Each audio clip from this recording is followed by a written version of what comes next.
Hi, Shanda Wright, good to see you. So I was talking to one of my clients the other day about going live, and she was trying to she had this idea that she wanted to go live on, but didn't know exactly how to do it, or how to position it, or how to make sure that she had conviction when she spoke. And that's something that's very, very, very common, I hear. People are worried about not sounding smart, not knowing what to talk about, or feeling like they might come off as something that they're not. I don't really know how you could do that as a person, because you just are who you are.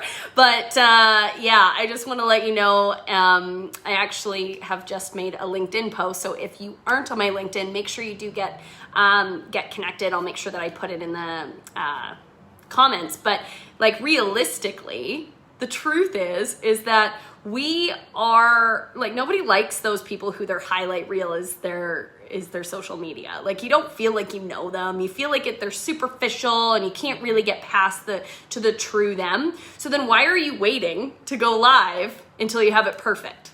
Because by definition, we don't like those people who are too perfect. If you don't, like, my favorite lives are always the real people who can make a succinct message come across. And so I just want to encourage you to go through this process and not worry about how you look, how you sound, how you do. Just say, start again. Or you can say, Shanda made me do it. That's how I started going Facebook Live, was my business coach made me do it, actually. And so I would just say that at the beginning because it gave me a pillar point. So the first thing that I do is I think about what it is that's coming up as a common theme for me. So like right now, this concept of I want to go live, but I don't know how to go live, or how do I feel comfortable going live, or what do I go live about, or how do I communicate this message, right? So that is a great question. And the thing is that, have you ever heard that saying that one person complains about it, 100 people think it? And if one person celebrates it and compliments you on it, it means 1,000 people think it? Well, that's what we would always tell people when they were worried about the reviews on their Google or on their website or whatever, their complaints that they were getting. And so as a business owner, you always want to take your complaints and your compliments seriously, because the one person who has the guts to speak up, the rest of the people are thinking it. So just know that these people are thinking it. So if it's coming up for you, if it's coming up as a theme in your life, we're all interconnected as human beings. We're all living on the same planet and the same experience. Kind of. Everyone's got a bit of a different perspective. But yeah, there really is something I'm going to close this. Hold on. Speaking of things that don't go perfectly, close that so we don't get any more alert messages, because it just dings all day. So yes, whatever it is that's coming up for you, that's the thing. That's the topic, okay? And then you think about 1, 2, or 3 examples that prove that topic. The same way you wrote an essay in grade 10. It's like, come up with your thesis statement, and then come up with your first argument and support for that, second argument and support for that, and your third argument and support for that. So you saw, I started with my thesis, how do you create a Facebook Live? How do you know what to go live on? Told a story about one of my clients, one of my personal experiences, and why that's relative. And then I go into explaining it a little bit. So I come from a more educational kind of perspective from that's how I interact on social media. Some people are more inspirational. Some people are more lifestyle. Some people are more whatever. But I just like to pay it forward, since I'm constantly studying the human mind and success and how to become that. So I just want you to have that. I want you to have it. So I love interaction. That's my favorite part of going live, is when I have hearts and likes and comments. So I just want to see if you're live, put a 1. If you're on replay, put a 2. I would love to connect with you. And all the like little buttons or whatever, I always appreciate. So just know that does not go unnoticed. And so then after you come up with your thesis, you come up for your argument for that thesis and the proof to prove that, which is just the story that inspired this idea in you. You just write it down as it happens. That's why I always have a notepad with my friends, because my friends are thought provokers. They're champions. They're literally, growth over comfort every single time. If we're friends, know that I know that about you. You will always take growth over comfort, because otherwise I'm not comfortable to be around. I just ask those tough questions, and I'm going to be the one that sits there like your 3-year-old and says, why? Why? Why? Why? So I know that that's who you are. So I always have a notepad around me because I learn from people around me at all times. I love hanging out with kids. They're absolutely such good teachers. But you can just, whatever the thing is, whenever you come up with an idea, think about something, find the theme, and then tell the story that inspired that. And then finally, talk to one person. This is actually a trick that we used in radio. We had our avatars, and this was, I remember with The Wave, it was Carla. She was 34 or 28 or something, and exactly my age demo. And she has 2 kids. Her husband's name's Mike. He listens to The Wolf. And Carla is the shopper for her family. She executes her positional authority, her expertise, her dominion over her family with the choices she makes in purchasing and taking care of them. So imagine you have this visual, and they literally have a picture in every radio station of their ideal client, and they speak to that one person. That's why it feels so personal when I go live, when the DJ talks to you. They're talking to tens of thousands, hundreds of thousands of people. But why does it feel like they're sitting there talking to you? Because they only speak in single tense, and they only speak to the singular.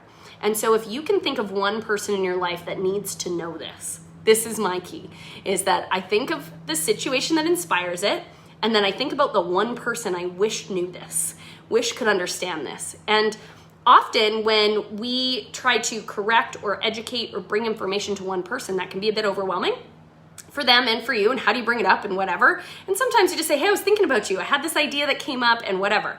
But often when you go live, it creates an opt-in energy instead of an opt-out, and there's no dialogue around it. People can just choose to opt in or opt out to the content, and if it speaks to them and where they're at right now, they will.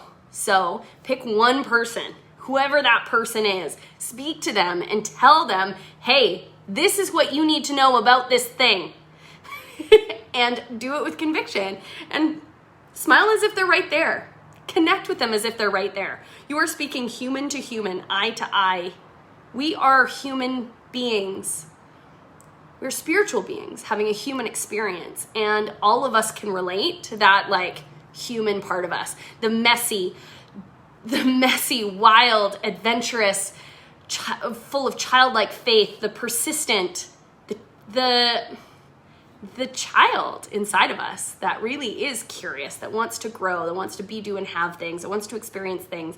That, when you're little, you put things in your mouth. When you're older, you take the road less traveled, and, you just ask those questions of yourself. And so just be real.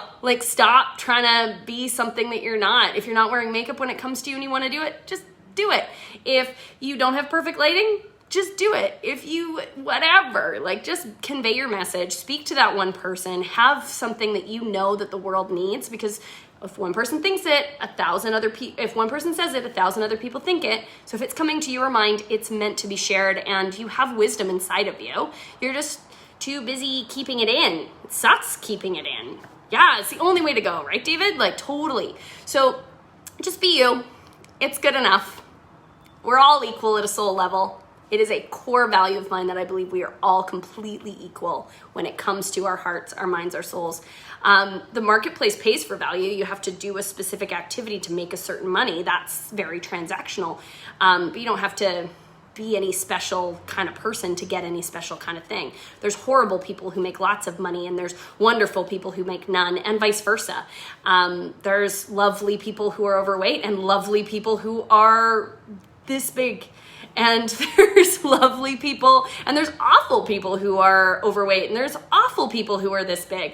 Literally, your results have nothing to do with your heart and how good of a human you are. And I'm not saying that there's good and bad people. I'm saying that we're all the same at a soul level, and what you get in your external environment is only a reaction of what you do. And just do it. You're not going to be perfect at it. You literally have to suck before you can get good at something. So your first video is going to suck. Your first workout is going to suck. Your first run is going to suck. First time you do your winged eyeliner, it's going to suck. It just is. And you have to accept that part of the process, because that's what makes it fun and messy and real and relatable and honest and transparent and all the things. So just laugh like nobody's watching, and dance like nobody's watching, laugh like, can someone share that with me? I forget it. This is the one that I actually have been loving lately. This one, I found this pillow. Dream, greater, dance longer, love harder, explore deeper, and live bolder. You can't do any of that playing it safe, not being messy, not looking silly sometimes. So with that, I just challenge you to do another Facebook Live. So if you've watched this, it's officially a challenge. If you do accept the challenge, which I know most of you won't, but for those select few wild ones of you out there, just in the comments say challenge accepted and then tag me in your video, because I would love to support you, because I know that even the worst Facebook Lives, at least they're getting a message out there. I just appreciate you. So with that, I will see you later. My name is Shanda Wright. I'm here in Nanaimo, British Columbia. Still, it's my longest time not on an airplane in a while, but I absolutely love this community and I'm so grateful to be here. So with that, I will see you soon.